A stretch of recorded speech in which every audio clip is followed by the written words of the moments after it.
ప్రపంచంలో ఎక్కడున్నా మీ గోత్రనామాలతో వేదమందిర్ నిర్వహించే ఆన్లైన్ పూజలు హోమాల ద్వారా దైవ అనుగ్రహాన్ని పొందండి.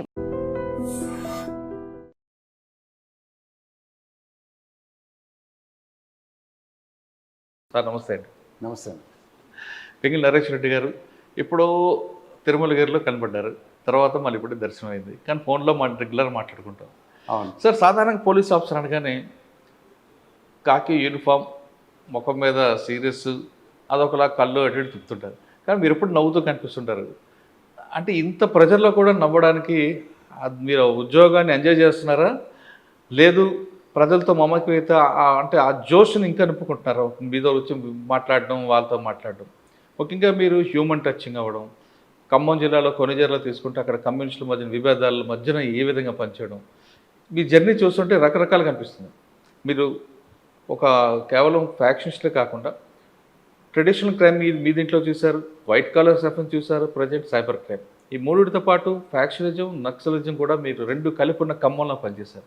ఖమ్మం అనగానే అది కమ్యూనిస్టు కిల్లా, ఒకవైపు కిల్లా ఉంటుంది, ఒకవైపు మావోయిస్టులు కనిపిస్తారు, ఒకవైపు పొలిటికల్ ప్రజలకు ఉంటారు. ఈ మూడు ట్రెండ్స్ని ఎలాగ మీరు మేనేజ్ చేసుకొచ్చారు? ప్లస్ ఇక్కడున్న ఇటీవల జరిగిన ఒక మంచి కేసులో ఒక 100 ఫోన్లు తీసుకొచ్చి బాధ్యులకు ఇవ్వడం పట్ల వాళ్ళ రియాక్షన్ ఎలాగొచ్చింది? ఈ ప్రశ్నకు సమాధానం చెప్పే ముందు పింగళి నరేష్ రెడ్డి గారు బై ఛాన్సా బై చాయిసా పోలీస్ ఆఫీసర్ కావాలి? మనం బై చాయిస్ వచ్చానండి పోలీస్. బై చాయిస్ ఇచ్చే సమాధానం చెప్పే ముందు పింగళి నరేష్ రెడ్డి గారి కుటుంబ నేపథ్యం, ఇందులో రావడానికి గల కారణం ఏంటి? యాక్చువల్గా మాది ఈ హన్మకొండ జిల్లా కమలాపూర్ మండల్ వంగపల్లి గ్రామం అండి. మా నాన్నగారు పురుషోత్తం రెడ్డి గారు, మా అమ్మ బస్మతి దేవి. యాక్చువల్గా మా కుటుంబం వ్యవసాయ కుటుంబం, కొంత రాజకీయ నేపథ్యం కూడా ఉంది. మా ఫాదర్ ఒక 30 సంవత్సరాలు ఆ గ్రామ సర్పంచ్గా పనిచేసినాడు. దాంతో అప్పుడు ఆయన సర్పంచ్గా పనిచేసినప్పుడు చాలాసార్లు పోలీస్ ఆఫీసర్స్, పోలీసులు మా ఇంటికి రావడం, వాళ్ళకి చాలా రెస్పెక్ట్ ఇవ్వడం, అది చిన్నతనం నుండే నేను అది చూడడం. ఆ తర్వాత నేను చదువుకుంటప్పుడు హుజురాబాద్లో జమ్మికుంటలో చదువుకుంటప్పుడు నాకు అక్కడ హుజురాబాద్లో చౌదరి అని ఒక పోలీస్ ఆఫీసర్ ఉండేది. ఎవరండి? చౌదరి గారు. ఆయన పేరు వింటేనే హడల్ ఆ కరీంనగర్ జిల్లా మొత్తం ఆయన చేస్తున్న టైంలో. అప్పుడు బాగా ఏబీవీపీ, ఆర్ఎస్యు స్టూడెంట్ ఆర్గనైజేషన్స్ ఉండే. విద్యార్థి దశలో ఎక్కడ చూసినా ఆయన పేరు మారుమోగేది, ఏదైనా చిన్న ఇన్సిడెంట్ ఉన్నా కూడా. సో అంత పేరు ఆయన వస్తే చాలా, ఆయన టైగర్ అనే పేరు ఉండేది చౌదరి గారికి. సో ఆయన ఇన్స్పిరేషన్ తోటి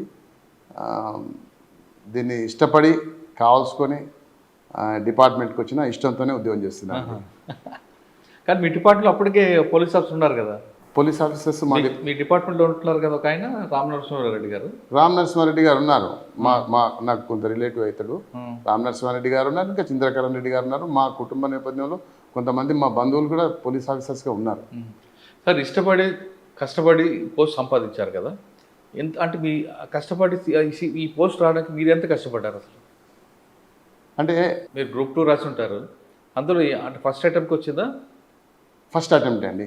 యాక్చువల్గా మేము వరంగల్లో చదువుతున్నప్పుడు ఒక ఫ్రెండ్స్ అందరం కలిసి, ఒక 10 మంది ఫ్రెండ్స్ అందరం కలిసి మనం అందరం కూడా రాద్దామని చెప్పి అందరం ఇష్టపూర్తిగా ఆల్మోస్ట్ నైట్ అవుట్స్ చేసి ఎక్కడ లేని మెటీరియల్ అంతా కూడా పట్టుకొచ్చి ఆ రూమ్లలో వేసుకొని కూర్చుని చదివినాం. చదివితే అందులో ఆల్మోస్ట్ 7 మందికి ఇంటర్వ్యూ దాకా వచ్చింది, ఒక 4 మాత్రం సెలెక్ట్ అయినాము.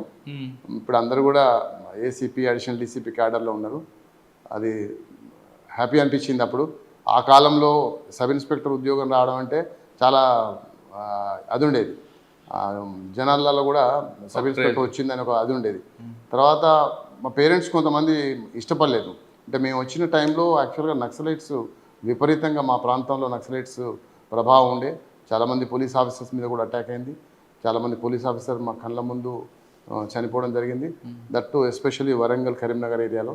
సో దానికి మా పేరెంట్స్ ఒప్పుకోలేదు ఇనిషియల్గా. అయినా తప్పకుండా దీన్ని అంటే ఇష్టం కాబట్టి ఏ సవాళ్ళని ఎదిరిద్దామని చెప్పేసి చౌదరి గారి ఇన్స్పిరేషన్ ఉంది. చౌదరి గారి ఇన్స్పిరేషన్. సార్, ఫస్ట్ పోస్టింగ్ ఎక్కడండి? నాది యాక్చువల్గా ఫస్ట్ పోస్టింగ్ అంటే నాది ట్రైనింగ్ ఇక్కడ అంబర్పేట అయిపోయిందండి. నేను 1991 బ్యాచ్. అంబర్పేట ట్రైనింగ్ అయిపోయిన తర్వాత ఖమ్మం జిల్లా అలాట్మెంట్ అయింది. ఖమ్మం జిల్లా అలాట్మెంట్ అయినాక ఏమైతుందంటే జనరల్గా ప్రాక్టికల్ ట్రైనింగ్ ఉంటుంది. ఫస్ట్ ఏదైనా ఒక సబ్ ఇన్స్పెక్టర్కు ఒక 15 days constable, 15 days head constable, 15 days ASI, 15 days court duties, 15 days SB, 15 days CCRB, DCRB జిల్లాలో అయితే అలాంటి డ్యూటీలన్నీ నేర్చుకోవాలి యాక్చువల్గా. కానీ అప్పుడు ఖమ్మం జిల్లాలో పూర్తిగా నక్సలైట్ ప్రభావం ఉండడం వల్ల మా ప్రొబేషన్ అందరినీ కూడా డైరెక్ట్గా ఆర్మ్డ్ అవుట్ పోస్ట్కి అటాచ్ చేశారు. నేను మనుగూరు అవతల కరకగూడెం పోలీస్ స్టేషన్ అవతల అనంతారం అనే ఒక అవుట్ పోస్ట్కు నేను అటాచ్ కాబడ్డాను. ఆల్మోస్ట్ అక్కడికి మనుగూరు దాకా బస్సులో పోయాము, ఇక అక్కడి నుంచి అంతా పైదల్ నడుచుకుంటేనే అక్కడ దాకా వెళ్ళడం జరిగింది. అక్కడే ఆల్మోస్ట్ మీరు వెళ్ళేసరికి కరకూడెం బ్లాస్ట్ అయిపోయింది. అప్పటికి తర్వాత అయింది కరకగూడెం. నేను పోయే ముందు అప్పుడు రాళ్లవాగు బ్లాస్ట్ అయింది. రాళ్లవాగులో ఒక బ్లాస్ట్ అయ్యి మన పోలీస్ సోదరులు ఒక 13 మంది చనిపోవడం జరిగింది. 4-5 months అక్కడే ఉన్న తర్వాత అప్పుడు ఎస్పీ గారు త్రిపాఠి సార్ వచ్చినాక ప్రొబేషనర్స్ అట్లా పెడితే వాళ్ళు పని ఎప్పుడు నేర్చుకుంటారు, వాళ్ళని అందరినీ మళ్ళీ బ్యాక్ పిలవండి అని చెప్పి అప్పుడు నన్ను ఖమ్మం 2 town ప్రొబేషనర్గా ఇవ్వడం జరిగింది. ఆ ప్రొబేషన్ పీరియడ్ అయిపోయాక నాకు ఫస్ట్ పోస్టింగ్ కునిజర్ల అని ఖమ్మానికి ఒక 15 kilometers దూరంలో ఉంటుంది. నా ఫస్ట్ పోస్టింగ్ అక్కడే జరిగింది. ఓకే సార్, కునిజర్లకు ముందు పోలీస్ అవార్డుని వచ్చారు ఫ్యాషన్గా. ఇక్కడ మీకు ఒక పోస్ట్ ఇచ్చారు మనుగూరు దాటున్నారు. మనుగూరు బస్సు దిగి నడుచుకుని వెళ్ళి అక్కడ కొండలు అడవుల మధ్యలో నక్సల్ ప్రభావపురం పనిచేశారు 5 నెలలు. ఎందుకు వచ్చారు ఆ పోలీసులో అనిపించలేదు? డెఫినెట్గా అనిపించింది. యాక్చువల్గా ఫస్ట్ ఇనీషియల్గా పోలీస్ అంటే ఏదో ఊహించుకున్నాం. పోలీస్ అంటే ఏదో అంకుశం లాగా ఉంటుంది, సినిమా టైప్ చౌదరి లాగా విన్నాం కదా. గ్రౌండ్లోకి వెళ్ళాక మీకు తెలిసింది రియాలిటీ కదా. గ్రౌండ్ పోయినాక చూస్తే మొత్తం ఫారెస్ట్, చిన్న చిన్న గుడిసెలు. నేను ఎప్పుడు అట్లాంటివి చూడలేదు. మా కరీంనగర్ వరంగల్ జిల్లాలో అంత మారుమూల ప్రాంతంలో నేను పెరగలేదు. సో దాంతో నాకు అసలు మేము ఒక క్యాంప్లో ఉండడం, ఆ ఏపీఎస్పీ వాళ్ళు అప్పుడు 3rd Battalion కాకినాడ వాళ్ళు ఉండేది, వాళ్ళు మాకు ఇంత భోజనం పెడితే తినడం, మళ్ళీ మా లగేజ్ మేమే పట్టుకొని రైడ్స్ పోవడం, 3 days 4 days 5 days ఫారెస్ట్లో ఉండడం, ఫారెస్ట్నే పడుకోవడం. ఫస్ట్ కొంచెం ఇబ్బంది అనిపించినా కూడా తర్వాత ఛాలెంజింగ్ అనిపించింది. అది దాన్ని ఇష్టపడే చేసినాం. తర్వాత అక్కడ కూడా కష్టపడి ఇష్టపడ్డాం. అంటే అక్కడ ఒక మంచి ఎక్స్పీరియన్స్ వచ్చింది మీకు? చాలా ఎక్స్పీరియన్స్ లేదు, ముందే అనిపించింది ఎందుకు ఫస్ట్ పోవడంతోనే ఎక్స్ట్రీమిస్ట్ ఉద్యోగం కాబట్టి చాలా బాగుంది. అంటే మీరు అంకుశం ప్రభావం జీప్లో దిగుదాం కొడదాం అని అనుకున్నారా? ఓకే, ఆ ప్రభావం కొణిజేరులో చూపించారు. కొణిజేరులో అనగానే అదొక డిఫరెంట్ కల్చర్ ఉంటుంది. కమ్యూనిస్టుల ప్రభావం, 2 వర్గాలు, ఫ్యాక్షనిజం, ఇవన్నీ ఎలా దాన్ని ఆ ప్రాబ్లమ్స్ ఎలా సాల్వ్ అంటే మీకు మెయిన్ ఛాలెంజ్ అది కనిపిస్తుంది. ఆ ఛాలెంజ్ ఎలా ఓవర్కమ్ చేశారు? అదే కునిజర్ల అనేది అది 2గా విడిపోతుంది. ఒకటి ఖమ్మం కాన్స్టిట్యున్సీ కొంత ప్రాంతం వస్తుంది, సుజాత నగర్ పాత సుజాత నగర్ కాన్స్టిట్యున్సీ వస్తుంది. సార్ ఆ ప్రాంతంలో ఎక్కువగా పనిచేశారు కాబట్టి దాని ఆరిజిన్ చెప్పండి. ఎందుకు ఆ ప్రాంతం ఎక్కువగా డిస్టర్బెన్స్ ఉంటుంది?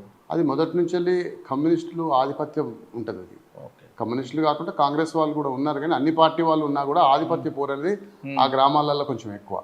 ఆధిపత్య పోరులో భాగంగా మర్డర్లు బాగా జరిగేది అక్కడ గతంలో.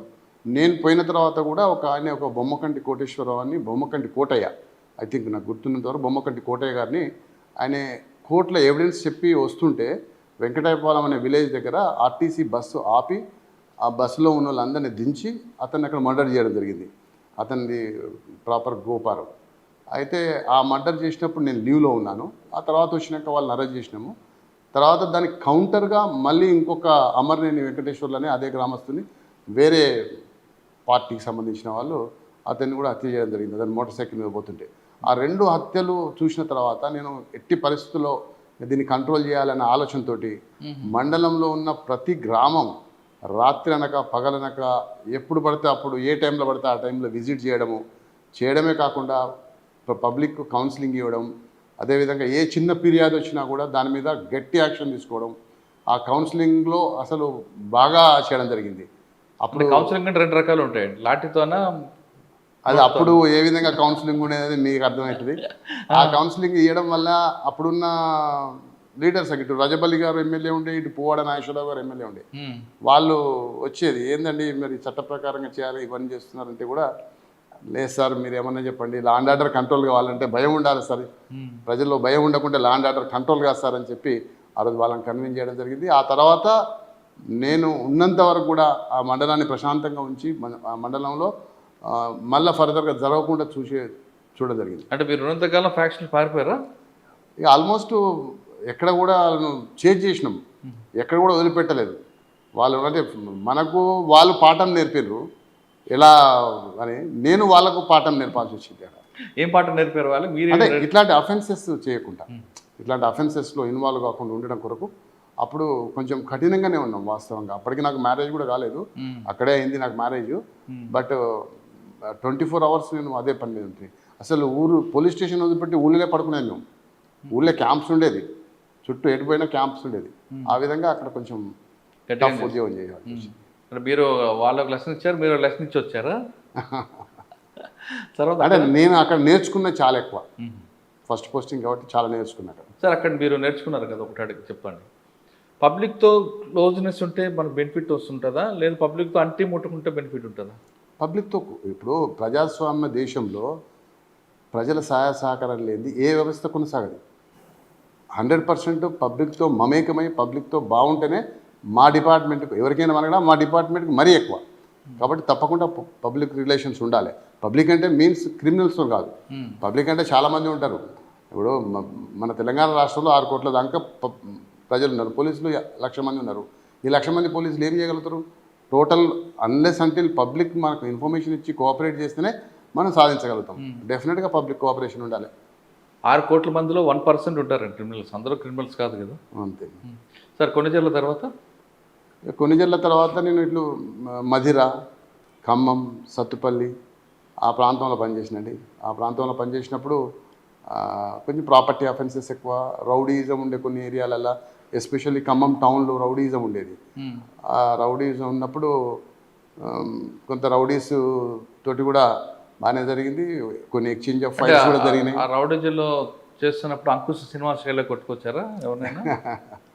అట్లా అనేం కాదు, కానీ అప్పుడున్న కాలానికి అనుగుణంగా, అప్పుడున్న పరిస్థితులకు అనుగుణంగా మనం దాన్ని కంట్రోల్ ఏ విధంగా చేయాలనే దాని ప్రకారంగా అప్పుడు దాన్ని కంట్రోల్ చేయడం జరిగింది.